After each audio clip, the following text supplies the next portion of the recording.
आप देख रहे हैं एसएमसी आवाज सैफी अब्बास के साथ।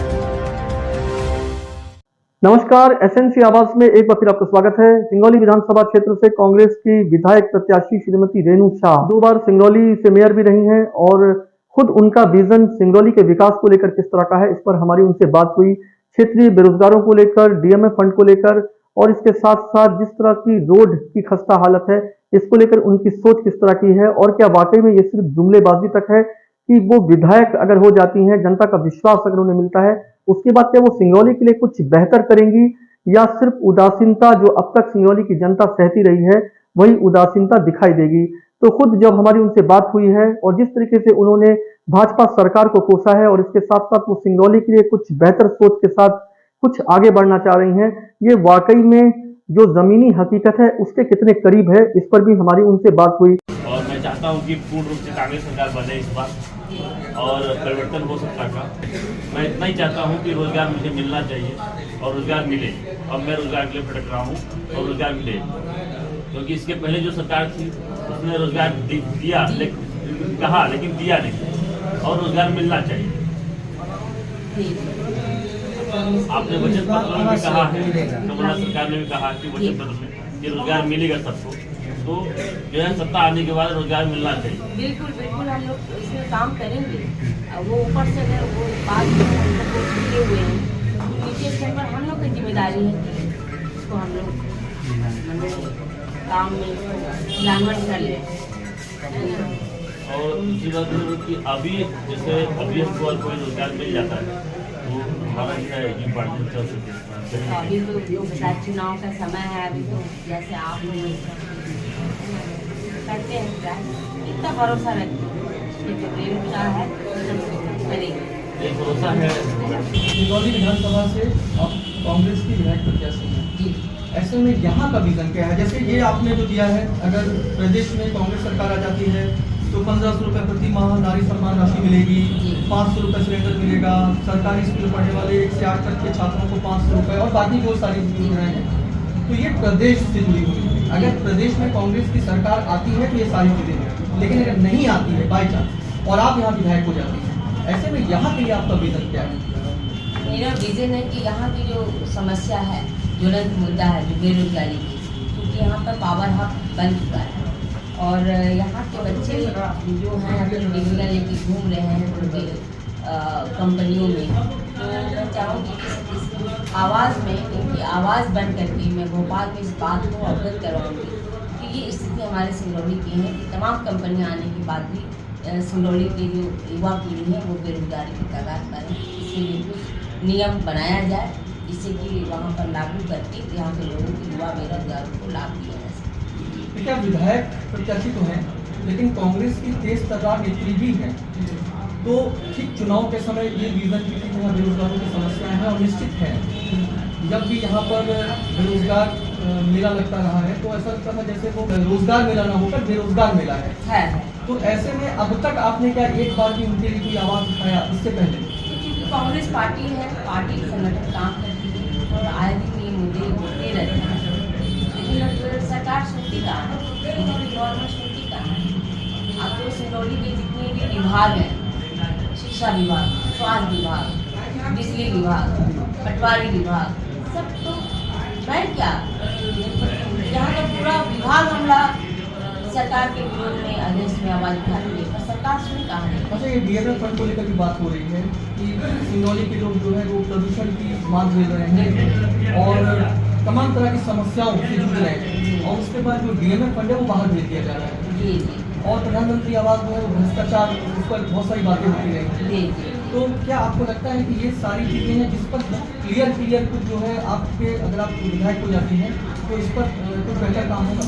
देखिए, ये बहुत ही दुखद चिंतनीय विषय है कि तमाम यहाँ विधायक, सांसद, महापौर सब रहते हुए और यहाँ का डीएमएफ फंड शिवराज सिंह लेकर चले जाते हैं। आखिर इनका क्या दायित्व है? अपना कर्तव्य तो निभाए जनता के प्रति। अपना उन्होंने जब वो ले गए तो कुछ बोले ही नहीं, इसमें भी कांग्रेस पार्टी ने आवाज़ उठाया, लेकिन जो मूल है कि वो यहाँ की जनप्रतिनिधि है, उनकी जिम्मेदारी है, विकास के कंधों पर रखा लिखा हुआ है कि आप ये काम करेंगे। कितना बड़ा नुकसान हुआ है इससे। हमारा DMF फंड बनारस चला जाता है, शिवराज सिंह ले जाते हैं, CSR का फंड बाहर कानपुर चला जाता है। तो ऐसा लग रहा है कि सिंगरौली में कोई है ही नहीं है यहाँ इलेक्टेड बॉडी। मुझे एक चीज़ ये बताइए, अगर आप यहाँ विधायक बन जाती है, जनता का समर्थन आपको मिलता है, लेकिन प्रदेश में अगर भाजपा या कोई और सरकार आ जाती है, कांग्रेस नहीं आ पाती है, तो ऐसे में भी DMF फंड और जो दूसरी चीज़ें हैं वो आपके नियंत्रण में कहाँ रह पाएगी? क्योंकि आपने अभी कहा ही कि जो शिवराज सिंह चौहान जी हैं वो यहाँ से लेकर दूसरी जगह लेके चले जाते हैं। अगर भाजपा फिर जीत जाती है तो आपको ऐसा लगता है कि विधायक बन के आप बहुत कुछ कर सकती हैं अगर प्रदेश में सरकार नहीं है तो? देखिए, विधायक का अपने क्षेत्र का विधायक है, वो उस कानून से बंधा है कि वो अपनी क्षेत्र की समस्याओं को मध्य प्रदेश के विधानसभा में ये प्रस्तुत करे। और जब दृढ़ इच्छा शक्ति होती है, सरकार कोई भी हो, अगर विधायक की दृढ़ इच्छा शक्ति है तो वो अपने क्षेत्र के लिए, जनता के लिए लड़ाई लड़े, तो ये काम असंभव नहीं है, संभव है ये काम। यानी आप ये कहना चाह रहे हैं कि जो विधायक रहे हैं भाजपा के, वो सिंगरौली की जनता के लिए जितना उनको ईमानदार होना चाहिए था उतना नहीं है। बातें तो होती रही जुमलेबाजी की, लेकिन वो उनके विकास की बातें हो रही, चाहे बेरोजगारों को लेकर बातें होती रही, चाहे DMF फंड को बातें होती रही, प्रधानमंत्री आवास के लिए कहा जाता है कि वो गरीबों के लिए है, लेकिन वो आवास भी उन तक नहीं मिल पाया। तो इसका मतलब जनता छली गई। और आपको ऐसा लगता है कि अगर आप विधायक हो जाएंगे तो चीज जनता को आक्रोश है इस बात का, सरकार के प्रति आक्रोश है, विधायक के प्रति आक्रोश है कि इन्होंने अपनी जिम्मेदारी को ठीक से निभाया नहीं, जिसके लिए जनता चुनी इनको। और ये 5 साल 10 साल नहीं, इनको पूरे 20 साल मौका दिया। 20 साल अगर ये 3 पंचवर्षीय विधायक कर लेते, 5 पंचवर्षीय आप महापौर ले लीजिए, तो 20 साल उनको एक लंबा समय जनता ने उन्हें अवसर दिया है। तो और सरकार भी रही है, तो मुझे लगता है कि टॉप टू बॉटम, प्रधानमंत्री से लेकर मुख्यमंत्री, मुख्यमंत्री से लेकर सांसद, विधायक, महापौर, मतलब इनको ऐसा काम करने का मौका मिला कि कहीं कोई दिक्कत आनी ही नहीं चाहिए। लेकिन इसके बाद भी सिंगरौली की ये हाल बदहाल स्थिति है, बहुत ही बेकार स्थिति है हमारे सिंगरौली जिले में। इलाज तो बना दिए हैं पर उन्होंने नया सेटअप नहीं दिया है, और वही घिसे पिटे से काम करा रहे हैं और बेरोजगारी बिल्कुल कगार पर है। चाहते तो यहाँ पर नया सेटअप लगा करके नए लोग की भर्ती करते। आप उदाहरण के तौर पर देखिए, शिक्षा, पता नहीं कहाँ के शिक्षक यहाँ ज्वाइनिंग करते हैं अपने सिंगरौली में, और उसके बाद 2 महीना ड्यूटी किए, उसके बाद फिर वो अपने क्षेत्र में चले जाते हैं यहाँ से। और समस्या तो वही हो गई कि हमारे बच्चे पढ़ाई नहीं कर पा। अच्छा, इसके साथ साथ सड़कों पर जो दुर्घटना हो रही है और तमाम तरह की ऐसी समस्याएं हैं जिसको देखकर ऐसा लगता है कि एक आक्रोश सा दिखाई दे रहा है जो सरकार रही है पहले। तो एक बदलाव जैसी चीज़ों पर बात तो होती है, लेकिन लोगों को लगता है कि अब वो जो भी प्रत्याशी हैं उनमें से वाकई में ऐसा कौन होगा जो सिंगरौली के दर्द को समझकर उनके साथ खड़ा होगा। तो लोगों को एक संशय सा बना है। तो इस पर कांग्रेस कितनी खड़ी उतरेगी और आपका जो एकदम कट टू कट विजन है उस पर क्या प्रायोरिटी है, क्या प्राथमिकता है आपकी, जो सबसे बड़ी प्राथमिकता है? देखिए, ये एक निंदनीय विषय है। उन्होंने, भारतीय जनता पार्टी की सरकार ने हमारे सिंगरौली की जो मुख्य मार्ग की सड़कें लहूलुहान कर दी है। इनका जितना बोला जाए वो कम है। और ये जो बड़ी बड़ी जो गाड़ियाँ जो चल रही हैं, इस सरकार को चाहिए, बीजेपी सरकार को, पब्लिक की सड़क चलने के लिए अलग करें और कंपनियों की सिर्फ सड़कें हैं वो अलग, डाइवर्शन रूट बने, ये होना चाहिए। पर ये अपने फायदे के लिए है, बीजेपी गवर्नमेंट अपने फायदे के लिए कर रहे हैं। उनको सिंगरौली की जनता से क्या लेना देना? अगर लेना देना होता तो वो जरूर इस बात पर विचार करते। लेकिन भाजपा की जो कल्याणकारी योजनाएं रही हैं, मेडिकल कॉलेज, एयरपोर्ट, ये सारी चीजें हैं, क्या आपको लगता है कि आपको लगता है कि जनता जो है इन कल्याणकारी योजनाओं को छोड़कर क्या किसी दूसरे प्रत्याशी की तरफ हो सकती है? बिल्कुल, ये घोषणाएं तो खूब करते हैं। आप पॉलिटेक्निक की बात बता रहे हैं। 2009 में मुख्यमंत्री जी ये बात बोले थे कि हम पॉलिटेक्निक खोलेंगे, टेक्निकल कॉलेज खोलेंगे, है ना? कहाँ खुला? अब जब चुनाव आया तो दौड़ के बोल रहे हैं, टेंडर लगा रहे हैं, भूमि पूजन कर रहे हैं, ये सभी बातें हवाई पर है। ज्यादातर चीजें जुमलेबाजी। आपकी प्राथमिकता क्या है? मेरी सबसे बड़ी प्राथमिकता आपको सिंगरौली में दिखाई जाती है? देखिए, मेरी सबसे बड़ी जो प्राथमिकता है, नंबर 1 पर है बेरोजगारी और नंबर 2 पर है कनेक्टिविटी। कनेक्टिविटी का बहुत अभाव। आज जो थोड़ी बहुत शक्ति पुलिस की ट्रेनिंग चलती थी, उसमें अब अडानी जी की कोयली चल रही है, ट्रेन बंद की कगार पर है। कनेक्टिविटी बाई एयर जो था पब्लिक के लिए, कमलनाथ जी ने टेंडर किया, अपने 15 महीने की सरकार आई, फिर उसको शिवराज सिंह जी ने उसको हवाई पट्टी में चेंज कर दिया। मतलब ये सिर्फ खास लोगों के लिए ही ये ट्रेन जाएगी, उड़ेगी, करेगी। बिजली जो यहाँ सबसे महत्वपूर्ण है, देश को बिजली जा रही है, देश की आधी बिजली हमारे सिंगरौली से जा रही है, लेकिन यहीं के लोगों को ठीक से बिजली नहीं मिल रही है। और जो बिजली मिल भी रही है वो इतनी महंगी बिजली मिल रही है कि परेशान है जनता, पूरी तरह से परेशान है। बिजली बिल को लेकर परेशान है, बिजली को लेकर। और तो और इस समय जब मैं क्षेत्र में घूम रही हूँ, बसौड़ा हो गया, कई गांव हो गए, मटोर हो गए, कई टोले मोहल्ले में तो बिजली आई ही नहीं है। आप अंदाजा लगाइए कि जहाँ हम देश की 75वीं मना रहे हैं हम लोग आजादी, मतलब यहाँ पे पावर प्लांट है एनटीपीसी का, चिराग तले अंधेरा है और लाइट नहीं है, अंधेरा है। गांव में हम प्रचार कर रहे हैं मोबाइल की लाइट में, और जिस गांव में लाइट है तो ट्रांसफार्मर जले हैं।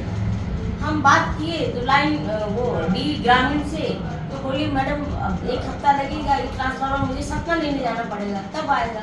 जबकि हम महापौर थे, मैं इस मुद्दे को जिला सरकार में उठाती रही कि यहाँ पर ट्रांसफार्मर रखने के स्टोर बनाया जाए, क्योंकि सतना यहाँ से काफ़ी दूर है ना, 200-250-300 किलोमीटर दूर है वो आने में ट्रांसफार्मर।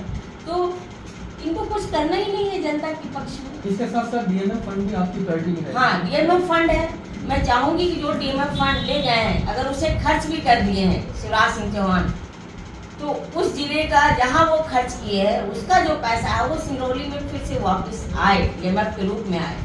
खर्च कर दिए हैं तो हम तो वो नहीं बोलेंगे कि भाई वहाँ का विकास रुक जाए, लेकिन जो फंड वो अलॉट दूसरी जगह का हो, वो फंड डीएमएफ का उसको पूरी तरह से सूद मूल जोड़ करके हमारा सिंगरौली का डीएमएफ फंड सिंगरौली में आना चाहिए, सिंगरौली का विकास होना चाहिए, जिससे हमारा पूरा सर्वांगीण विकास हो और जिससे हमारा सिंगरौली खुशहाल हो जाए। जनता आपसे पूछ रही है कि ये जो बातें आप कह रही हैं, ये वाकई में पूरी होंगी या ये चुनावी जुमलेबाजी है?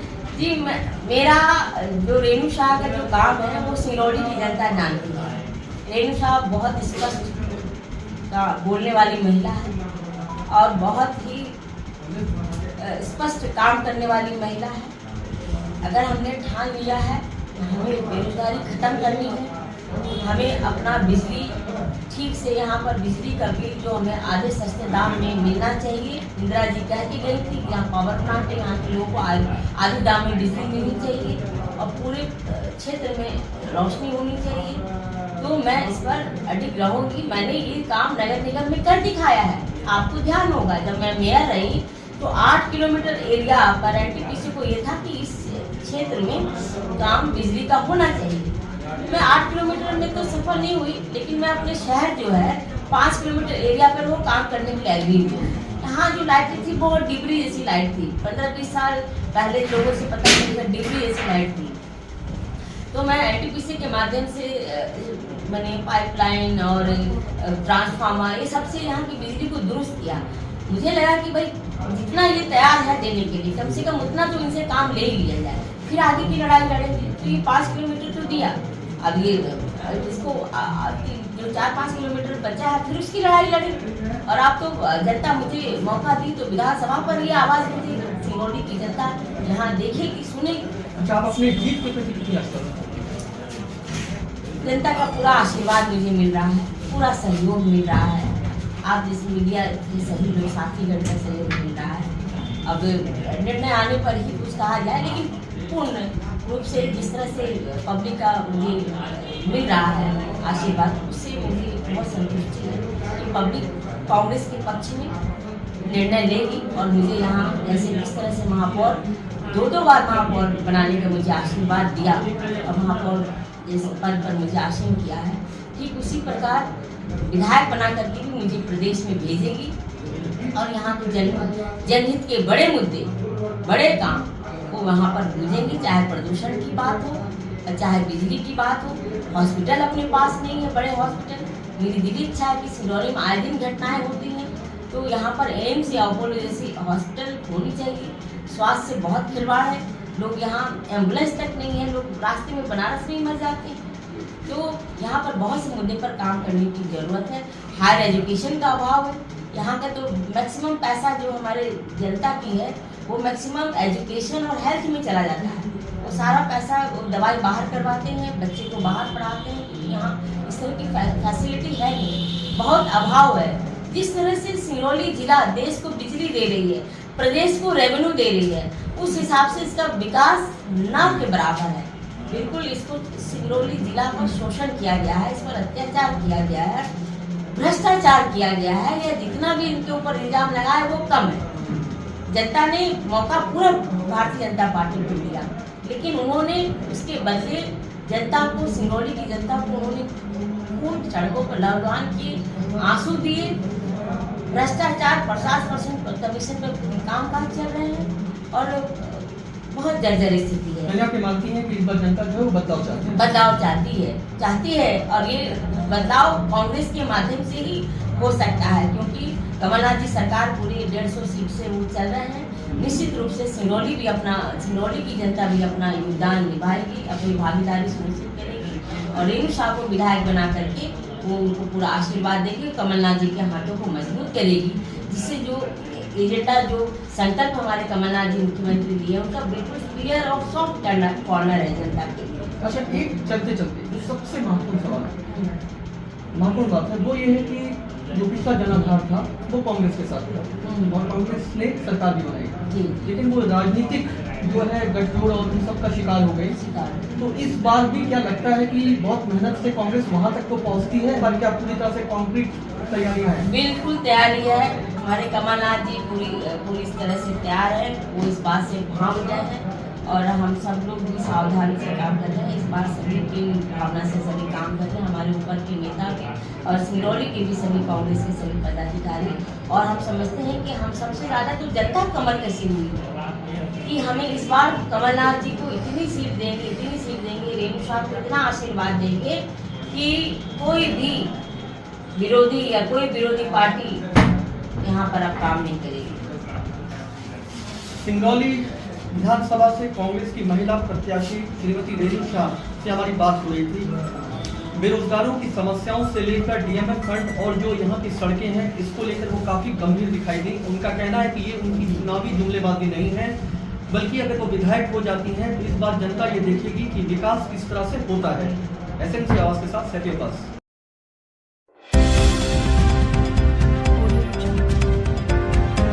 आप देख रहे हैं SMC आवाज़ सैफी अब्बास के साथ।